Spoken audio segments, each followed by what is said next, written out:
Lagos, good morning. Welcome. It's Smooth 98.1. It's time for Freshly Pressed.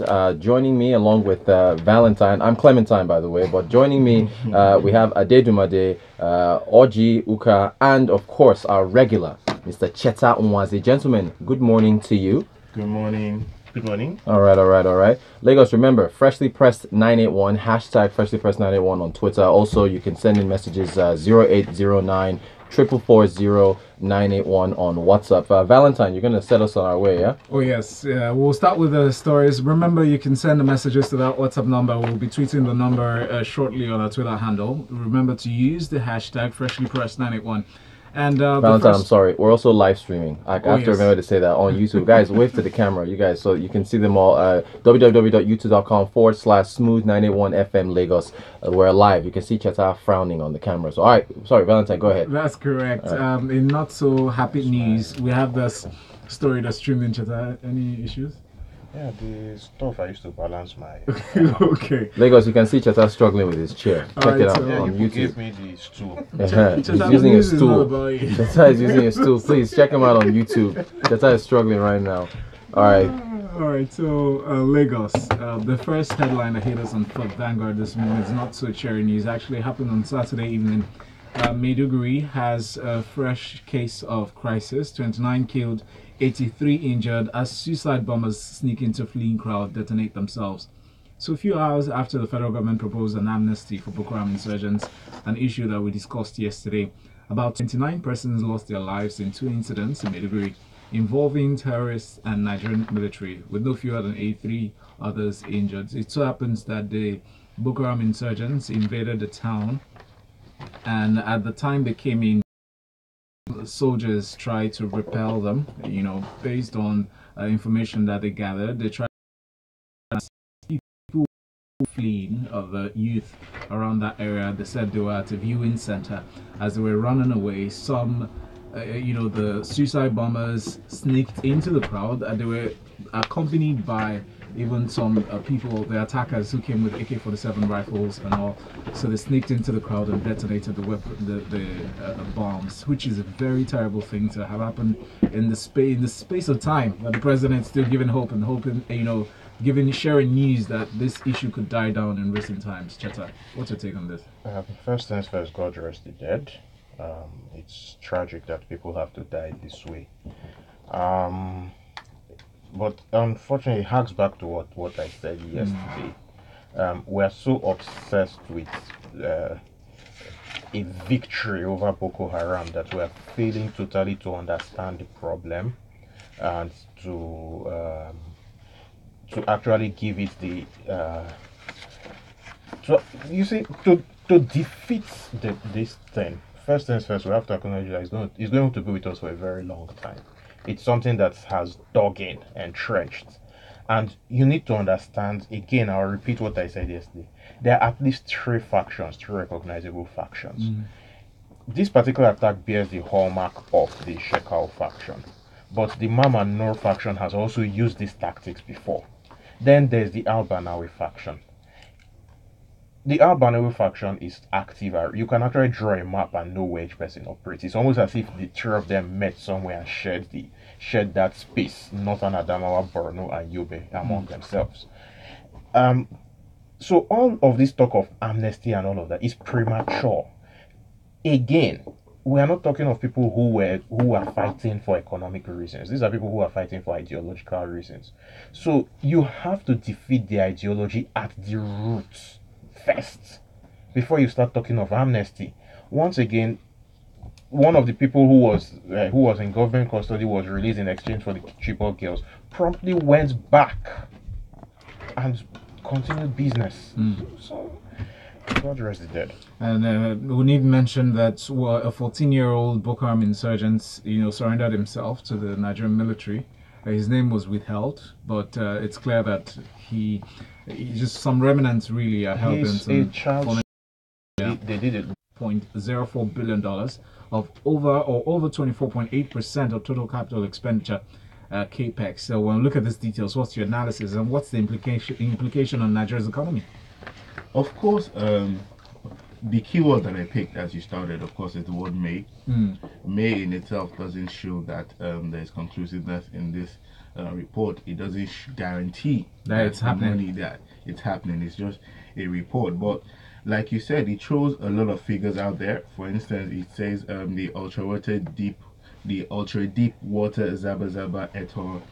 One is gonna have 11 billion. The deep water Bonga North 8.9 billion. The Bonga South 3.9 billion. You know, and all that. This sounds good on paper, but it's going to be better when these investments come in. And I remember downstairs we were discussing this thing with Rotus, and even he's not so, should I say, what's that word? So positive. Enthused. Yeah. He's not showing so much enthusiasm either, because like we said downstairs, most of the investment coming into Nigeria is not FDI based but FPI based, which is that is going more into the stock market rather than into oil and gas now at this time. So this is just a report. This is not a guarantee that the money is coming. So I would say that we should not be so excited at this point, and we should actually hope and pray that it comes. Now when it comes, then we can get excited, and then we can hope to see the results in our economy. But of course we all know that gas generally, oil particularly, all over the world is going down, and I feel that Nigeria should not be focusing a lot investments on oil at this time, because there's so many things we need to. Boss. Sorry? You missed the boss. I missed the boss. Pick me up now. We are so into this oil thing. Forget it. So no, but yes, we are until so the next into oil it. crash. Okay, but we all know that oil is not going to take us further than it has You already know, brought they us. don't know. No, we all know. Most people know. That's Okay. why we should be investing in more things other than oil. For instance, we have a manufacturing industry that we need to focus on. We are not doing that. Our agriculture should be focused on. We are not doing that, but we're focusing on oil because that's where the money is coming up from. But And it makes one wonder, sorry. what year is Nigeria going to wake up to realities of, practically investing in other streams of income? Just not No, oil. funny enough, I think What? we When cannot. oil comes When to it an finishes. No, we cannot just sit here and say when will we wake up, because the truth is government is taking steps. Now they might not be taking steps that they should. They might not be taking as much steps or more credible steps, but yeah, it doesn't mean that we are not doing something about it in one way or the other. But oil is going down, and hey. All right. Thank you so very much, Adedunmade. From Guardian is next story that we're going to look at. It kind of brings to mind, or rather draws consciousness really, if the lawmakers are really interested in paying attention to mental health issues in Nigeria. Remember back in December of 2017, the Senate President, Dr. Bukola Saraki, visited the North, precisely Kano, to address the rising case of drug abuse in that part of the country. We heard then, according to statistics, over 32,000 bottles of codeine consumed every day on the streets. Now, in this latest report, the Senate has developed 2 draft bills for legislation to tackle drug abuse as part of the outcome on the roundtable convened by the President of the Senate, Dr. Bukola Saraki, in December of 2017. Proposed bills are the National Drug Control Bill, which seeks to enforce regulatory measures towards eradication of illicit importation, production, and trafficking of controlled substances. And then there's the National Mental Health Bill to encourage mental health practitioners and facilities to no longer, to victimize the people who are prone to this, mental illnesses, and try to be more proactive instead of reactive. I did Orji, sorry, take on this. It's always a positive thing when you see the government or a number of governments showing semblance of having listening ears, knowing that people are problems in society and taking proactive steps to resolve them. So this is an arm of government, that's the legislative arm of government. Like you mentioned, Dr. Saraki was in Kano 2017. When this thing, it is interesting that the president, as the executive arm of government, had also drawn attention to this. So it's something that they are looking at seriously. Like you've also said, they've proposed those 2 bills, the National Drug Control Bill and the National Mental Health Bill, and they've also gone for that to state what those bills are going to target. I haven't seen the bill as a whole. It's just this little report, and like I said, it's a positive. But I also expect a little bit more urgency on their part, not necessarily on the part of the National Assembly now, because really the way National Assembly does or acts is through bills. So the bill is introduced, it takes through the process. I know in Nigeria we had a situation where the last National Assembly passed hundreds of bills in. We don't expect that here. Where they are so, but the point I'm making is that we don't know when these bills will be passed. We don't know when if it will be signed into law by the president. Yeah. So I'd expect the executive arm of government on their own to also take steps. For example, all these drugs we are hearing, tramadol, codeine, Some of these they could just start by banning them substances. or something. Yeah, if you but- ban them, take steps to ensure compliance with the directive. But the reality of I it think is banning. We know that banning has not does not exactly work. exactly because these products are available off the shelf. Drugs problem, basically the demographic, with the exception of the very wealthy, and I'm talking especially in northern Nigeria, with the exception of the very wealthy who do the drugs for recreation, the big demographic who take drugs are unemployed youths. Yeah, That tells you where the problem is. Keyword unemployed.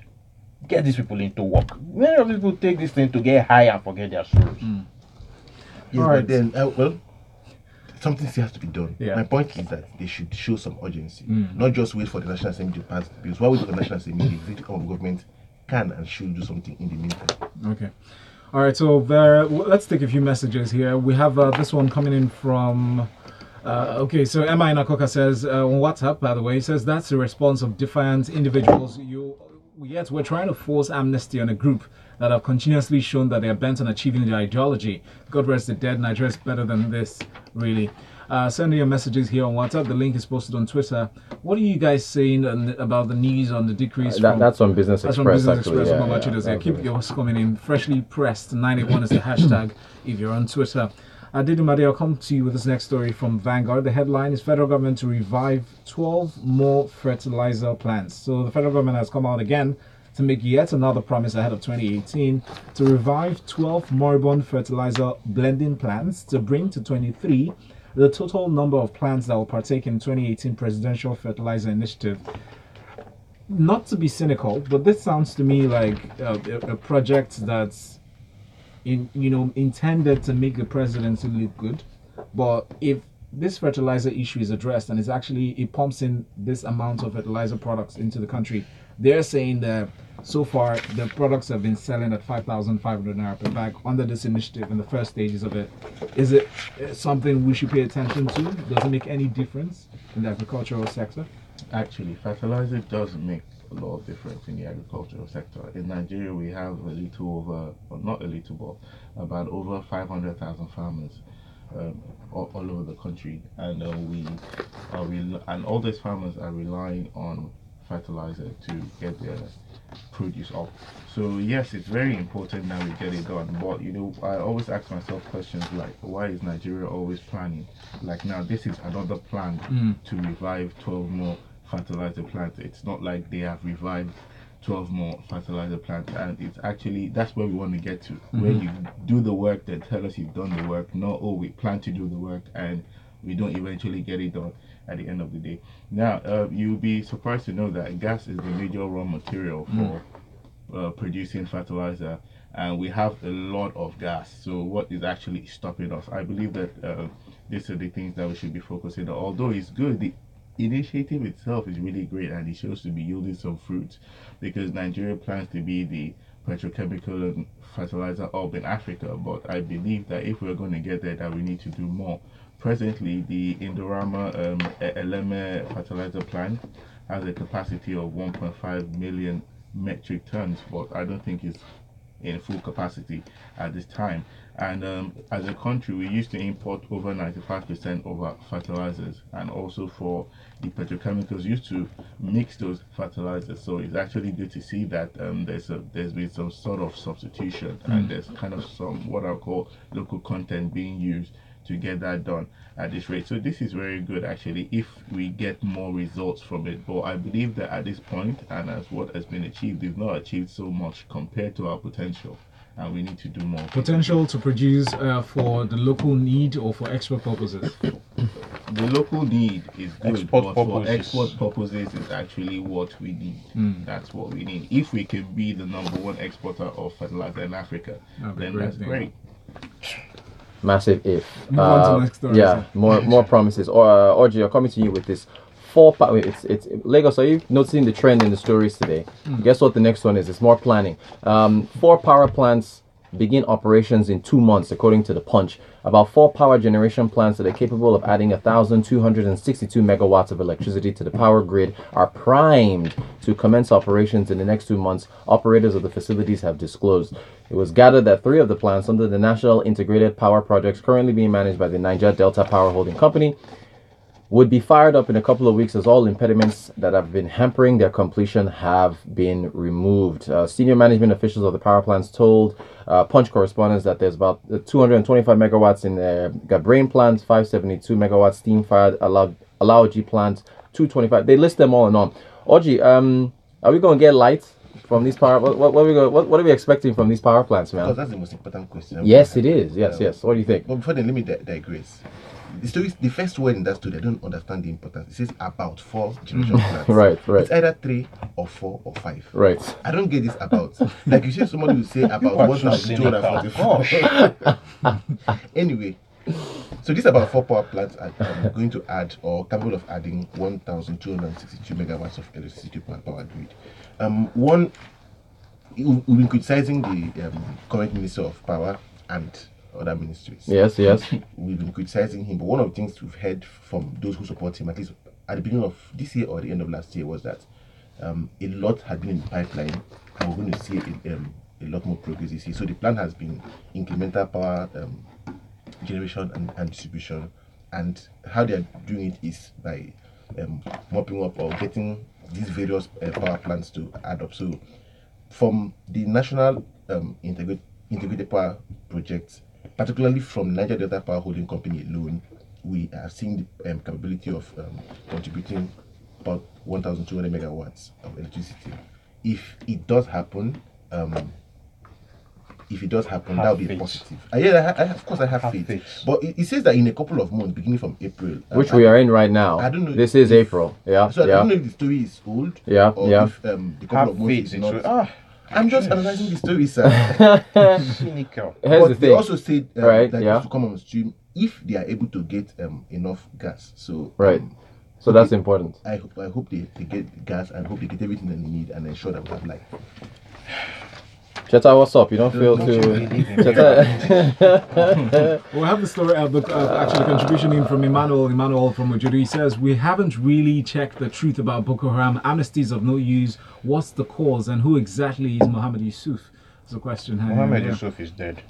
Yeah? That's what they say. Okay. No, Yeah, he is. Dead He's truly dead. for almost 10 years now. Okay. All right. moving. Yeah, jailbreak. Police rearrest 6 jailbreakers in Kogi. This is coming from ThisDay. Kabir Sidiu, aka Osama, and Nuhu Salisu, aka Small. These are interesting names here. These are the mafia names. Allegedly, who alleged that Senator Dili Malaya gave them arms that are yesterday arrested by the police, right? They escaped from police custody in Lokoja alongside 4 other suspected criminals, and they were all rearrested in different locations. These guys, of course, had alleged that Mr. Malaya, representing the Kogi West Senatorial District in the National Assembly, gave them guns and some money to disrupt the 2019 general elections. Dimade, I guess, how do you feel? I mean, they've been caught and they're back in jail. Well, I guess them being caught, it just shows that the police can work when they are actually motivated to work. All right. And I just wish that they would bring this motivation to the general daily duties all across the country. Right. Now, it's actually good to see that these guys are back in police custody, because I remember watching Senator Dino on TV last week when he was talking about how they were supposed to be in court that day. Yeah. That's on the 28th of March. How his lawyers were in court and how they could not produce the witnesses against him. And he challenged the IG of police to fish these guys out. So here they are. Yeah, now that they're here, we look forward to the trial continuing against. I'm sorry to interject, but here's a question nobody really answered. How did they escape in the first place? No, that question. How do 6 people in police custody? Have you seen those prisons? Prison break. Especially in that side of the country. But we're supposed to have The policemen. walls Armed are policemen. No. See, the thing is this: there is no way you can bust out of a prison in Nigeria or a police station, as the case may be, without some help. Now, On the inside. on the inside, yes, and we got reports that there were people that assisted this guy. If you visit on the Kogi prison, you inside. reassess that. Yeah, okay. Assessments. When I visit that prison. So, I'll get to wait, that Cheta, have you been information inside with that prison? Is that what you're saying? Yes, I have been. How long you spending on the inside, man? A few hours. So he's speaking from experience. you. Yeah, but what is also particularly important from the story is the fact that Senator Milai was declared wanted. By I was police. about to ask you that, yes. Yes, we He's a posted wanted on- man. No, we posted on Legal Niger last week that what they actually did was unlawful.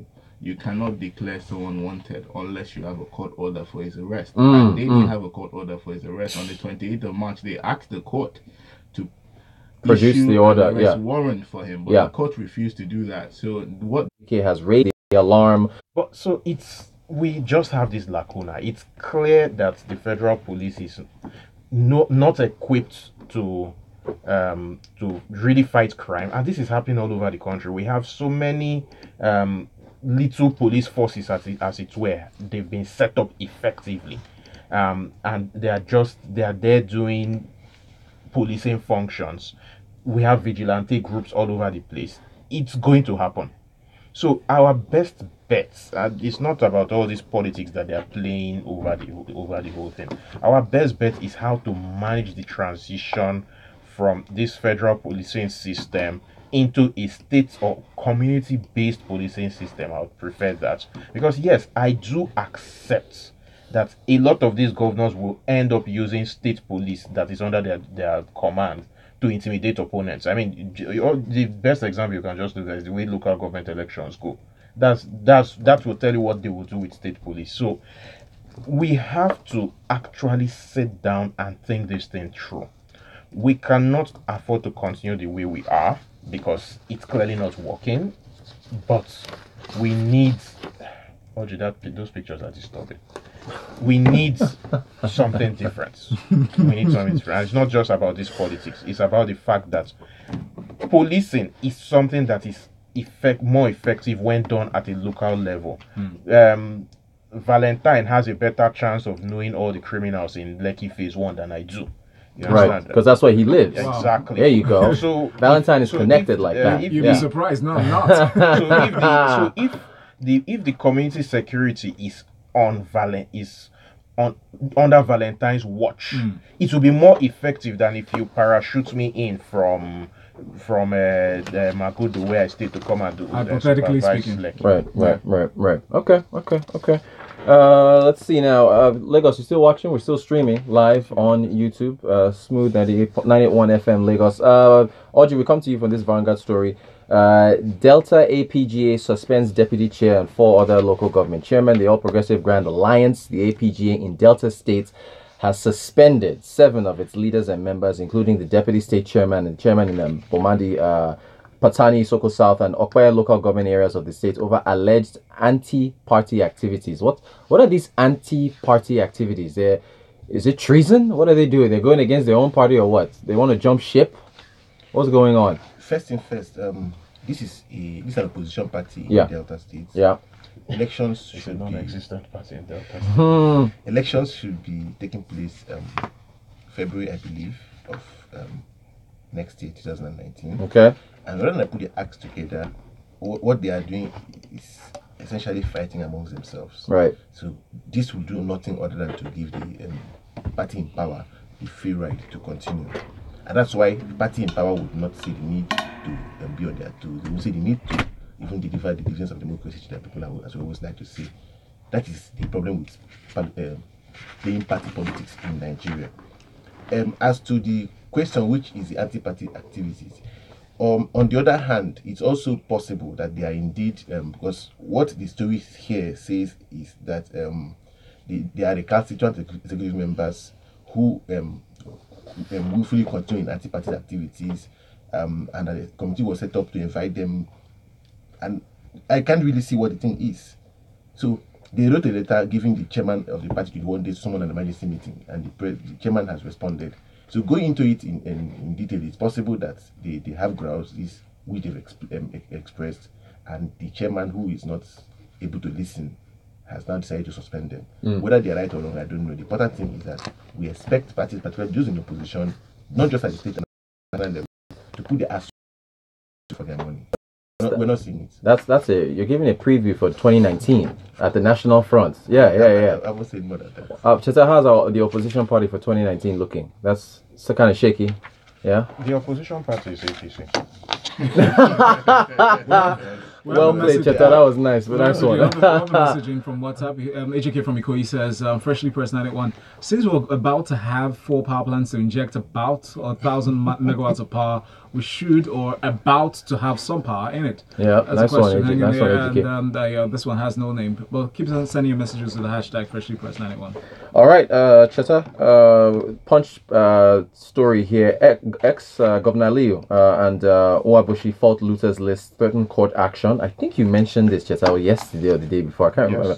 So, a former Niger State Governor, Vanguard Aliyu, and the lawmaker representing the Delta North Senatorial District, Peter Nwaboshi, have faulted the fresh looters list released by the federal government on Sunday, and they're threatening court action. See, this thing is, like I said yesterday, this thing is just a cycle, an unnecessary cycle. You are compromising court process by releasing such things instead of building your evidence and their conviction in court. Having said that, both Babangida Aliyu are not exactly the most stellar people, but if they want to really break this cycle, what they ought to do is actually sue. You don't threaten court action. So somebody has said that you're a thief.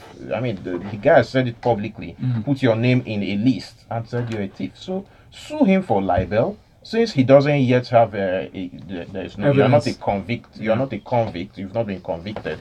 So sue him for libel. Let us break this cycle, because this thing is just unnecessary politics. I mean, towards the end of the tenure, not much has been done, so you are releasing lists. Next 5 years time, we're going to see more lists. All right, so we ended with that. Freshly Pressed is done for the day. Thank you, gentlemen. Cheta Nwaeze, Mr. Orji Uka. Did I get that right? Yeah. And Mr. Adedunmade. Thank you guys so much for joining us, and thank you guys for our messages. At 8:15 is Grapevine here on Smooth Breakfast.